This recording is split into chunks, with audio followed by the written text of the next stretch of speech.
Good morning, everyone. And before I begin my remarks, I just want to remind the media about our new practice, where I will take questions about the topics covered in our presentation today during our group here, how we're assembled, in terms, again, themes that are discussed in this particular press conference. And I'll be available for one-on-ones afterward if there's other topics that are not related to today's press conference. And Joe McGee, my Deputy Chief of Staff, will facilitate that one-on-one stuff briefly afterwards. So if you could take note of those questions, and we'll take those separately afterward. So I want to begin today as Mayor of Burlington to, of course, acknowledge the continued challenges facing our community and the fact that they have impacts on every single person who is in our beautiful city.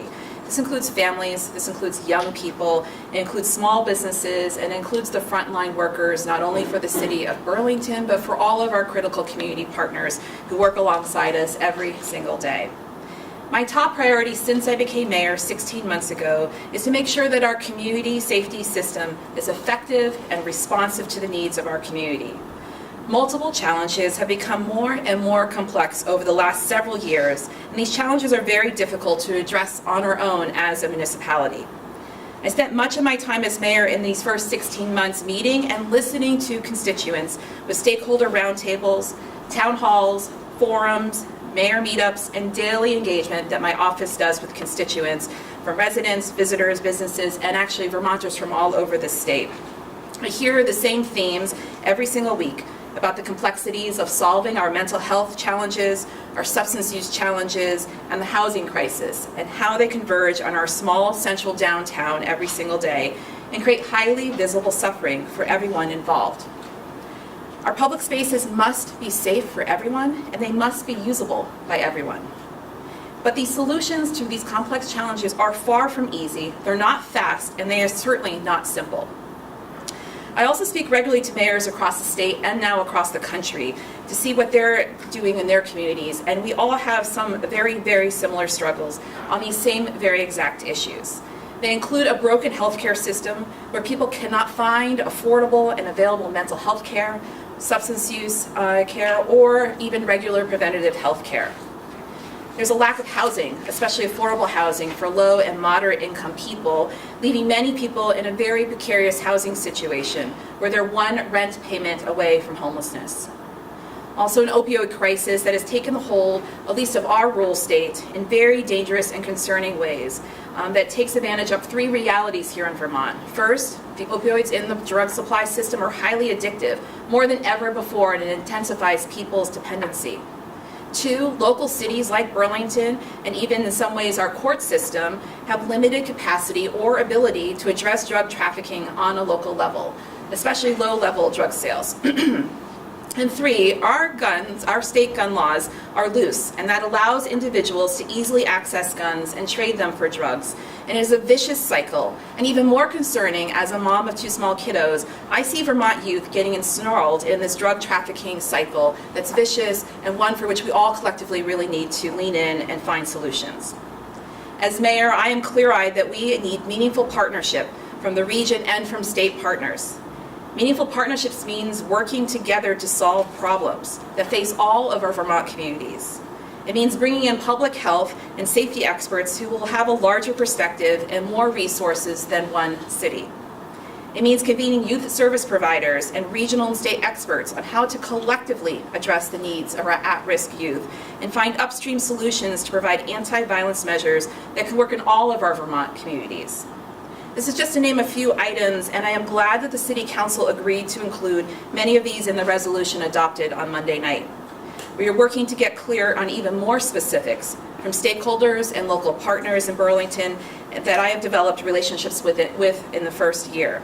This is so that we can collectively, as an entire city of Burlington, provide the clarity that our state partners need on what is needed to help Burlington.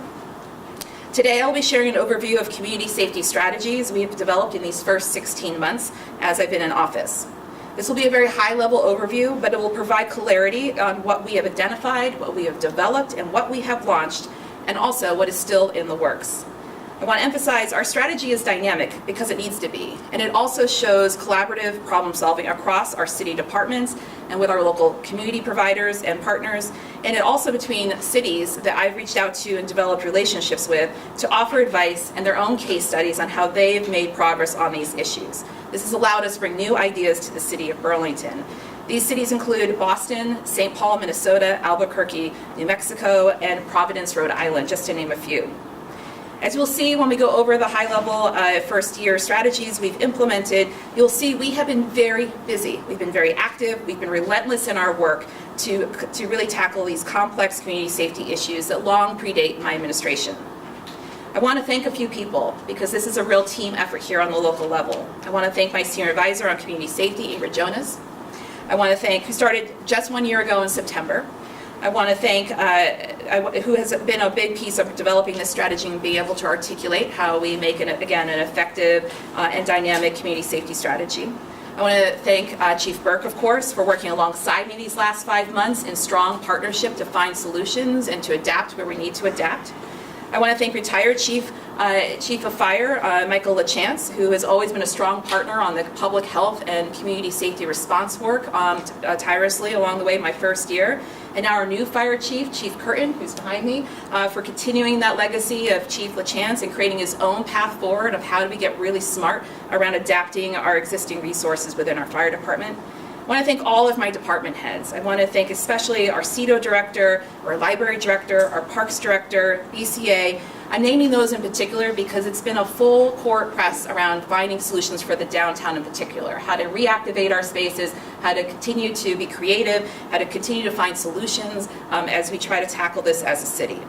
I also want to thank the Community Justice Center, who is critical for amplifying the voices of victims and supporting those victims as we continue to navigate how to address incidences that happen in our community.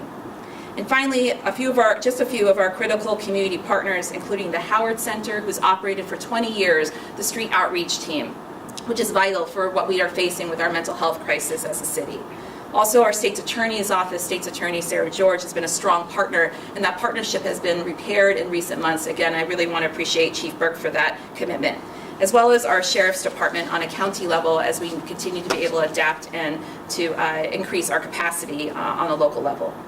But the most important thank you I really want to offer is to the rank and file city employees, the rank and file employees who show up every single day in and day out, to implement the new strategies we're trying to put online. They are doing this while also maintaining, cleaning, navigating, and every day engaging with folks in the downtown and in our complex public spaces. This is incredibly hard work. I appreciate their dedication. I see it, I appreciate it, and I really want to offer gratitude for how they show up every single day. So now I'm going to segue into the highlights of what we've been up to in this first year of strategies. And by the way, I also want to appreciate Councilors Grant and Newbeezer, who are also standing behind me. I should have eyes in the back of my head. I should as a mom anyway, right? But I don't see them. But I appreciate them for standing here this morning as well. So thank you. Hold on. Pause while I stop bleeding for 1 second. Like there's literally blood stains on my marks up here. All right. Be careful with those Burlington flag pins, okay? They are dangerous. All right, so to begin, what you'll see on the slides here, I'm going to do just some highlights. I'm never one who likes to read right off the slides, but I'm going to make a few highlights as we go through. So this is an attempt, again, to be able to begin to put in one space all the different strategies we're putting into place in year one. I want to actually start with where we've been investing our resources. This is a very important point to reiterate as we've gone through now 2 budget cycles for fiscal year 25 and 26 here in the city of Burlington. Because this includes increased investments in 2 back-to-back budget years where we had significant structural budget gaps, requiring significant redeployment of funds, contraction of the size of city government with the RIFs we had to implement this year to close sizable structural budget gaps. Year 1 was $14 million, year 2 was about $9.5 million to close these gaps. That's no sizable challenge, while trying to also find ways to redeploy our resources to invest, meaning spend more on community safety strategies. Those strategies included increased funding for police recruitment, increased funding for our fire department operations to extend the community response team, the CRT program, and to evolve the community paramedicine program. I'm speaking about both fiscal years, just for clarity here. We also created new funding streams and resources to hire more staff at our library, the Fletcher Free Library, related to safety and support positions, including bringing on a social worker. Just yesterday I met with the Friends of Fletcher Free Library on the renovation project for the library, and they started with great appreciation for the positive impact that increased resourcing has done in the last especially 6 to 8 months. And Mary's nodding back there, so she's affirming that. And librarians don't lie, so they really appreciate that partnership. And that idea came, again, from a department head saying we need to look at this public space and how do we adapt and modify. We created a senior advisor on community safety for the next 2 years, and Ingrid is now standing behind me. That was one of our first things we did in that first fiscal year. And also, I want to emphasize, despite the fact that we had very significant challenges and had to make other changes, including freezing several vacancies in fiscal year 25 to close the first budget gap, and then the really hard and difficult work of deciding to reduce the size of our workforce as a city in fiscal year 26, we kept investing more dollars into the hiring of more officers and also community safety officers, police officers and community safety officers, to make sure we are consciously and meaningfully rebuilding our Burlington Police Department. We also, when Ingrid was hired, we started to utilize her expertise to assess our community safety system here in the city back in September, and to create partnerships and do deep listening within the community about where the gaps in our system exist and how do we start getting creative about finding new solutions. We elevated victim services with improved relationships between our Community Justice Center and the Burlington Police Department. And we also started leaning hard into data-driven strategies. This included last summer launching a hotspot strategy, now led by, well, now she's the CEDO director, but at the time the director of the Business Workforce and Development, can't even remember what BWD stood for, Carl Alarswari, who has been a great leader on bringing cross-department collaboration to solve several hotspots. And we've been looking at data trends on how to reduce the persistent crime and disorder in certain areas. We had about half a dozen identified, and now under Chief Burke's leadership, we've been able to transfer that work to the Burlington Police Department to capably lead. We've been working with the state of Vermont. I always want to point out we are working with the state of Vermont in points of collaboration, and we're asking for even more. But one great example of that is the situation table. That is a 5th and final granted spot, so it's free to the city of Burlington, where we can join 4 other Vermont communities who've already developed the situation table, and Ingrid has a meeting at 11 with the table, to be able to take down the risk level, reduce the risk level of individuals who are at the highest risk of causing harm to their self or others in the city of Burlington. We hired Chief Burke, of course, to serve capably as our interim chief of the Burlington Police Department, and in these first 5 months, he's provided great stability to the rank and file staff, assessed and adapted our ability to redeploy our available resources, meaning people, to places that are those hot spots, the places we need to have added attention, and to create a comprehensive and robust recruitment strategy that will actually work to bring officers in the door, both lateral and new hires. In terms of community engagement, that is a core fundamental of this administration. And we've done multiple listening sessions, as I mentioned before, with community stakeholders, ranging from businesses, immigrant and refugee community members, our youth, BIPOC leaders, faith leaders, and frontline workers. I hold regular meetings with our frontline workers, as well as the union leaders who represent their unions here for the city of Burlington. We convened community safety advisors for several weeks in my first few months as mayor to identify short-term steps we could take as a city. We also held bi-monthly public forums on community safety over this first year to educate community members on aspects of what we're doing related to community safety, but most importantly, to also hear their feedback. And if you've attended any of those, the bulk of that time is to really listen to community members, answer their questions, and hear their feedback on the city. And then, of course, as you all know, about 5 or 6 months ago, I've lost count, we started holding these monthly media briefings to make sure that we're even more accessible, transparent, and able to increase our communication around our safety efforts. Finally, in terms of slide 1, I think it's up there somewhere, just speaking for a moment on the enforcement of no camping in our parks, which is what is required of city ordinance, as part of our nuanced approach to how to support folks who are unhoused, who have nowhere else to go when shelter beds have been long maxed out in this region and in this city. And this is continuing to be a major pressure point on the city as the state continues to exit people in the motel program. When we look at our work on a local level, we're continuing to bring a public health approach to how we implement our strategies and how we also implement specifically our sheltering on public lands policy as a city. So this, I can go into more detail, but I think we all know at this point that we are actively engaging folks who are camping outside, connecting them to services, removing campsites that are identified in city parks as per our policy, and continuing to monitor people's safety and well-being as best as we can as a limited resource to city. So to go to slide 2, as we move into really year 2 now, we are continuing to assess and adapt those strategies that we've brought online, looking at data, what it tells us of what's being impactful or not, and starting to bring even more tools to the table. Chief Burke will speak in a couple minutes on the changes to his BPD deployment strategies for both sworn and non-sworn officers, and I'm going to wrap up a little bit on year 2 before I pass it to the Chief. But I want to also emphasize that there's been improved coordination with the state's attorney's office. That is critical for making sure that our accountability system actually functions and that we also get the state's attorney the information that she needs to prosecute and bring justice to those people causing harm in our community. It's a vital relationship that needs to work. The situation table, as I mentioned before, launched about 5 weeks ago, 4 weeks ago? Mid-July. What is time? 6 weeks ago. We did trainings for 60+ community members in June and then launched in mid-July.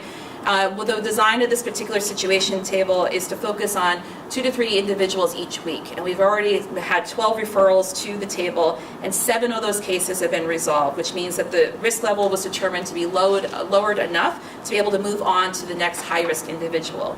To me, that shows great progress. We're still early in, and we need to be able to have enough weeks under our belts to really do the data assessment that other communities have been able to do, which have led to overall trends of decrease of people using the justice system, decreased uses of emergency departments, as well as, of course, reduction of overdose deaths, which is a big component of, again, our public health response.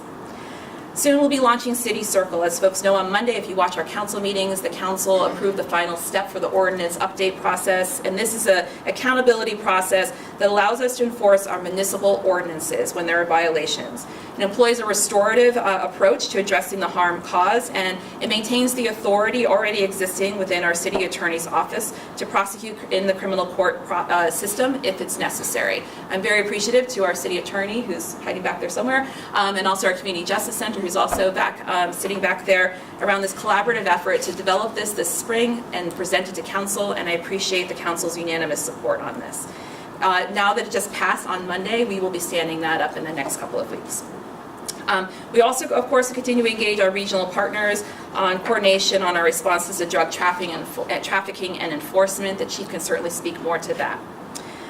We are continuing to advance other key projects, and these are big ones which I'm only going to mention briefly, but they're sizable, so they're not something you can launch overnight. This includes the opening of an overdose prevention center. This is slow, methodical work. We are the first and only community in the state to stand this up per state law, and so we're working closely with Teresa Vizina, who is our specialist on the implementation of this vital piece of the puzzle. That work is ongoing, and the state has we're in the contracting phase right now with the state, and also exploring and perhaps standing up a new public health and safety building. This will provide coordination for our community safety services, especially in the downtown, under one roof, and we're continuing to look into siting and other, obviously the resources needed to build such a building.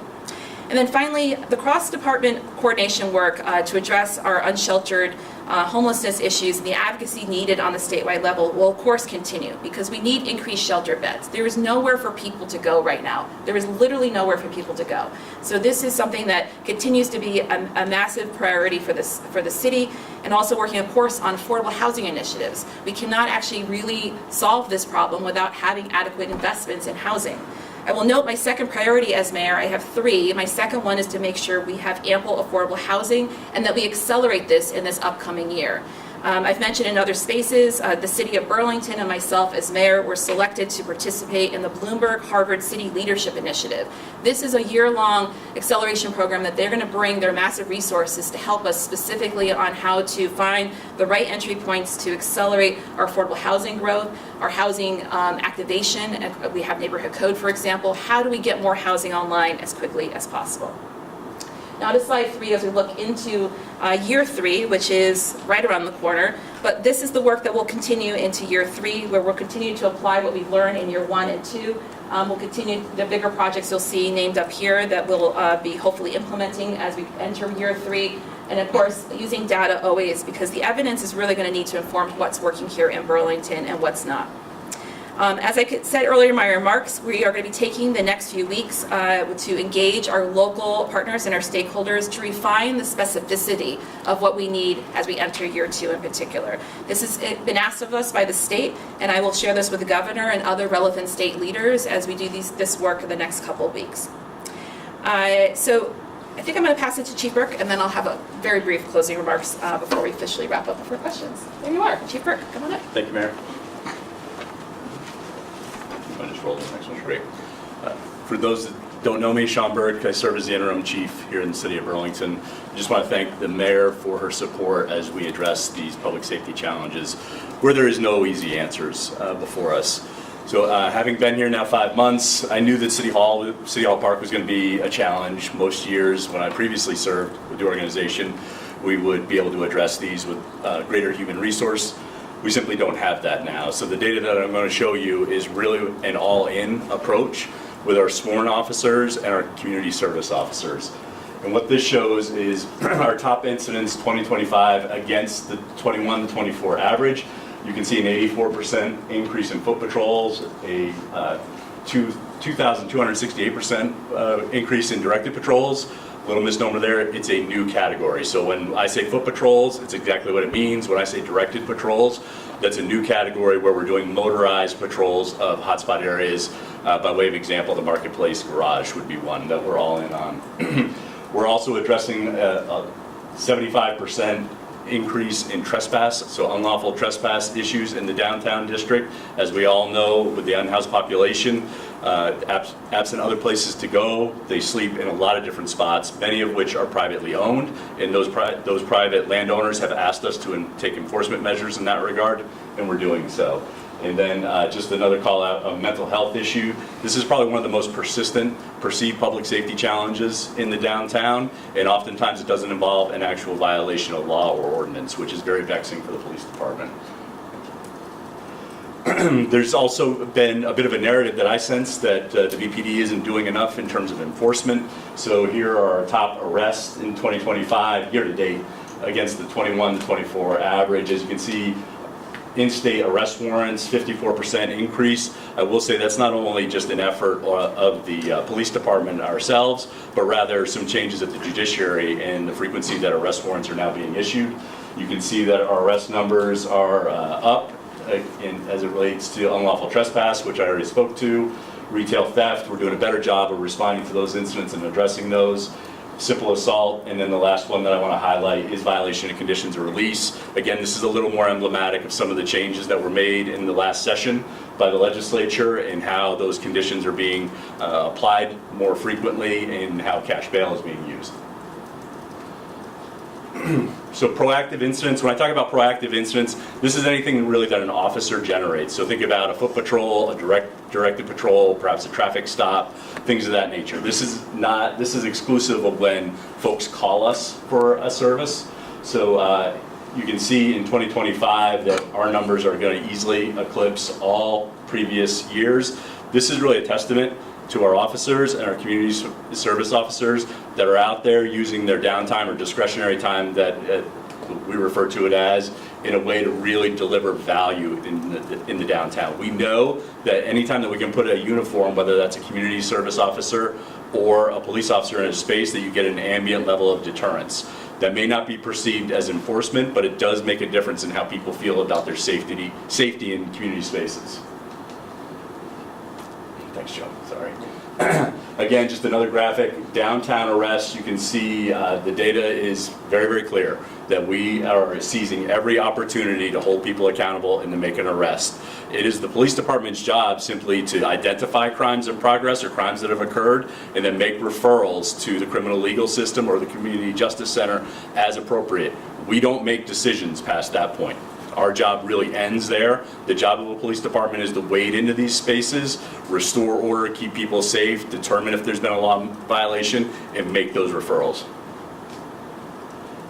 This is a illustration of, let me break this down. So this first one is day shift, which our day shift hours are different. So we just split the hemisphere. This is data from 6 in the morning until 6 at night.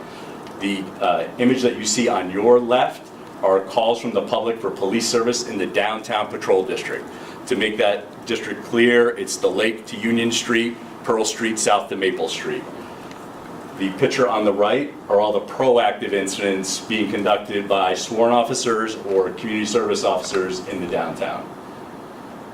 When you lay those over one another, you can see that we're using our resources very wisely. So this is all data informed, and it's simply putting cops on the hot spots. So it's a basic strategy, and it works for the amount of time that we can be there, but it has its limitations in terms of the behavior that is being reported to us by the public and what the police department or what our social service providers can actually provide in that moment, and then how that's actually perceived by the public.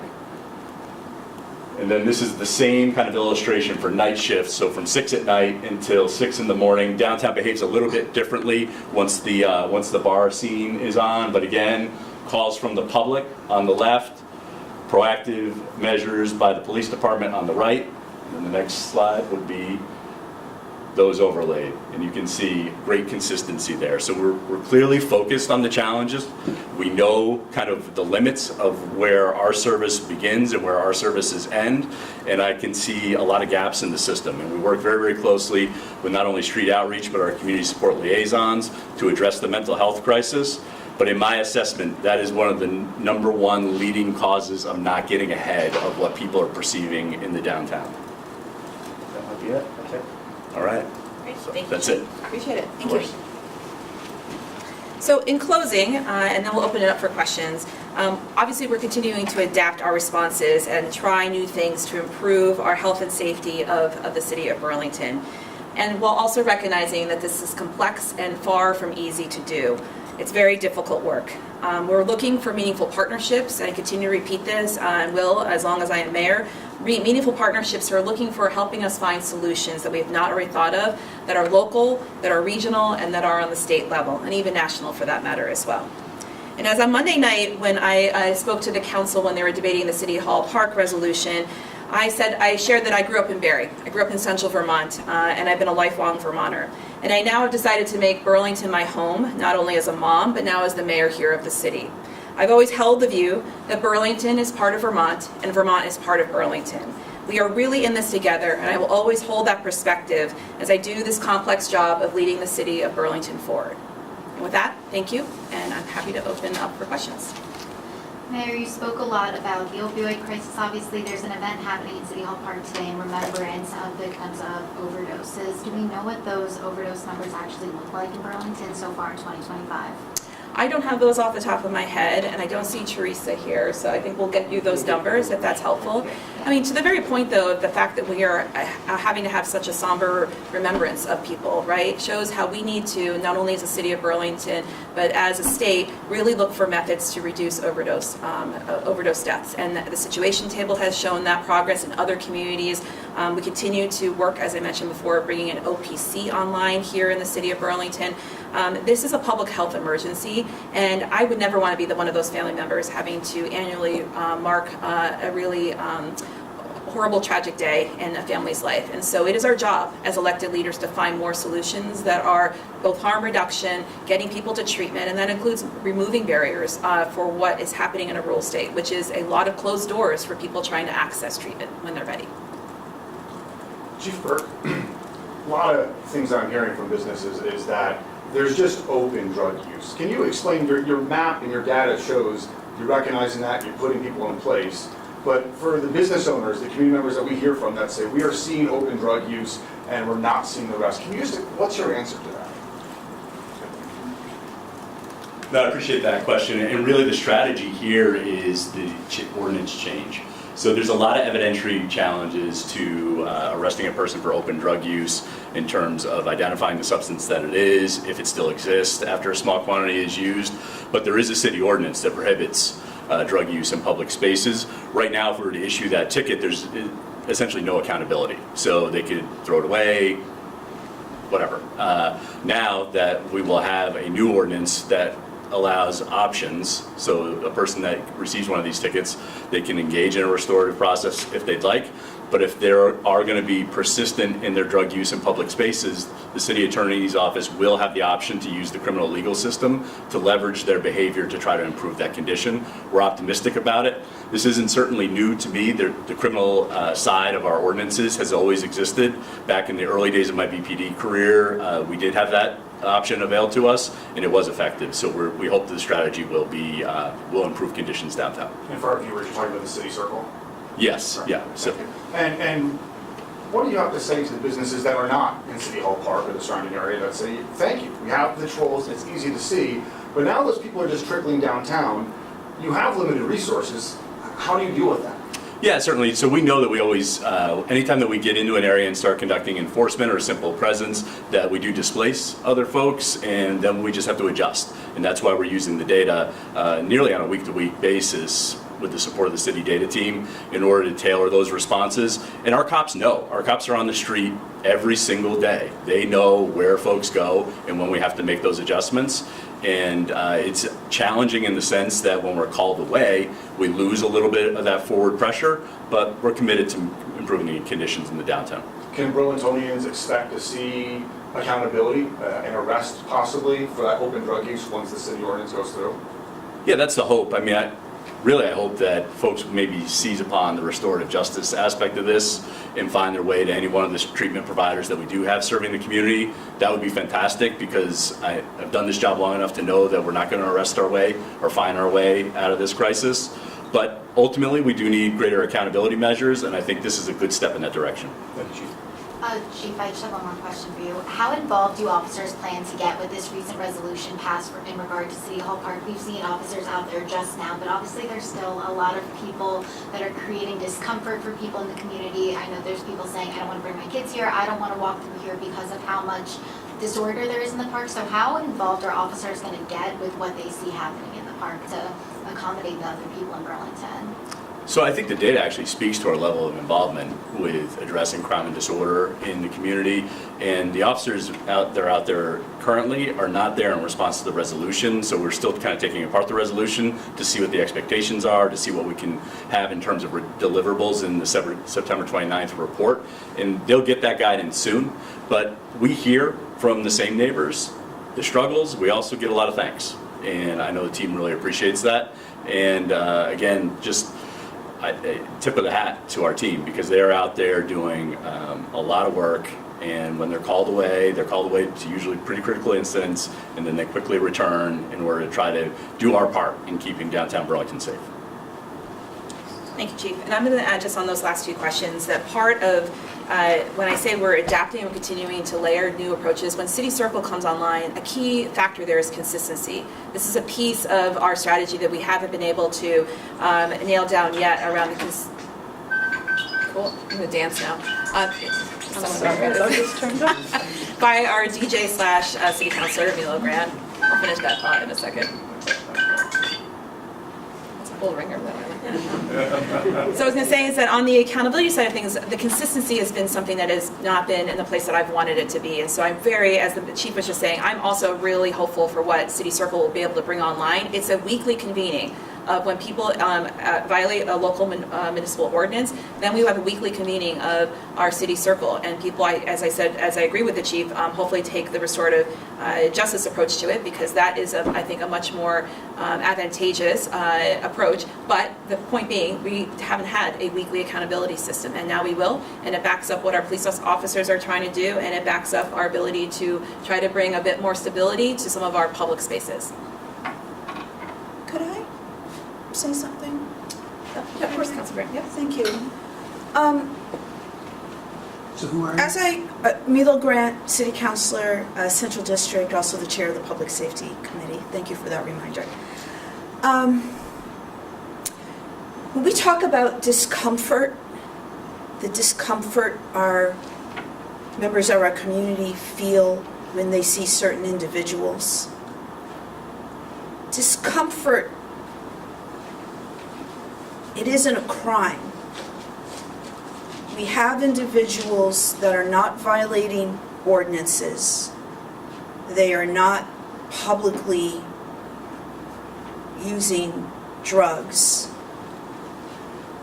But we have people that have real needs that are not being met in our community. And as the mayor talked about, there's a lot that's needed, state cooperation, federal cooperation. We can see the services that we need are currently not the priority of our federal government. And so we look to have additional cuts in vital services that are already overstretched and have a lack of capacity. But you see certain individuals, they're not actually committing crimes. And some of the ordinances that are being violated, this idea that people who might get to the point where they're arrested if restorative justice isn't used, our current laws in Vermont will not necessarily allow for those people to be held.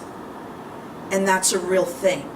A lot of people don't understand the laws around bail and what's required to hold people. And a lot of these ordinances that people are deeply concerned about, people won't be held. And that's a reality. That doesn't mean our police department isn't doing their job. That doesn't mean our fire department isn't doing their job, especially with the amount of service that our EMTs do answering overdoses. That doesn't mean our Howard Street team isn't doing their job. It doesn't mean any of the other social services, our CSLs, our CSOs, it doesn't mean any of those people aren't doing those jobs. It doesn't mean that people don't care. It's just that we have to work within an environment where certain laws govern and limit what can be done. And the fact of the matter is jail the right place for some of these individuals? When I walked in today, there was someone sitting on the bench quietly, but rocking back and forth very quickly, not doing anything that's going to make people feel uncomfortable, but it's not illegal. So food for thought. Thank you very much. Thank you, Councilor Grant. And I think that's a very good reminder that we're never, should be, nor am I, certainly as Mayor, talking about people as a monolith. There's a great variety of issues facing our city, and when we get to the root causes, we actually look upstream and work together. That's how we can really create a more safe and welcoming community for everyone, where everyone is safe and everyone can use our public spaces. So we probably have time for one more question, but to make sure I'm available for a little bit of time afterward. Yeah. I just have a quick general question about the resolution passing health and safety sale bar. Kind of what was your general feel about the whole issue, and do you think that it's a good thing that you're passing this resolution was passed? Well, I want to first start by appreciating the back and forth conversations I had with President Travers on this. This is a resolution he brought forward. He did reach out to me and my team and incorporated most of the feedback that I offered that I hoped it would be reflected in the resolution. You'll see largely in those whereas clauses a lot of what I covered today. The city has been actively leaning in. Sometimes when resolutions come forward, it's a snapshot in the moment of time, and it doesn't actually reflect all of the work we've been doing hard as a city, at least in these first 16 months as I've been mayor. What it also shows to me is that we can work together to create policy together. And so I'm hopeful on a very big level that that's more the direction that we go with as the city council and the mayor. We need to be actively working together and not grandstanding in any particular way to really get to the solutions. And most importantly, how we can get to a place of making sure that the state comes to the table as a meaningful partner as soon as we get a little bit more specific on some of the high level issues. In particular in the resolution, I forget what line it was, but in the resolve clause, there's a section that specifically calls out 3 I think is pretty specific, but we're going to get even more specific areas where the state really is a critical partner needed to look at-risk youth and how to bring on anti-violence strategies, looking at some of the public health issues. The city of Burlington does not have a Department of Health, nor does any city or town in the state of Vermont. We need health experts to help us with some of these critical issues we're facing as a city. And then also just around countywide or maybe even statewide, because I read the news and I see very troubling trends per capita, what's happening in the Upper Valley and the Northeast Kingdom related to drugs and drug trafficking and violence. This is really a critical conversation as we think about, as a state, how do we bring more strategies online for drug trafficking, but also specifically low-level issues that are, as I said before, ensnarling our young people, the ones at risk. And that is a statewide conversation that I think every elected should be eager to have and come to the table to discuss. And Mayor, if it's okay, I'm just kind of curious about your thoughts about the two councilors that voted against the resolution. You know, as a former legislator myself and as a former city councilor, you get a very binary vote, and people don't appreciate this. You get a yes or a no, and you don't get a yes with an asterisk or a no with an asterisk. So I always appreciate when people are thoughtful about their votes and they explain their votes, which I think both councilors did. Councilor Grant behind me is certainly one of the dissenters, which I completely respect. And Councilor Grant has been a very critical partner as the chair of the Public Safety Committee, getting very specific about what's needed as she represents very capably the Central District. So to me, she explained her vote. I completely respect that. And for me, this is about getting to work on the solutions regardless of any particular resolution. And that's the work ahead for council and for this mayor. Okay, thank you all very much.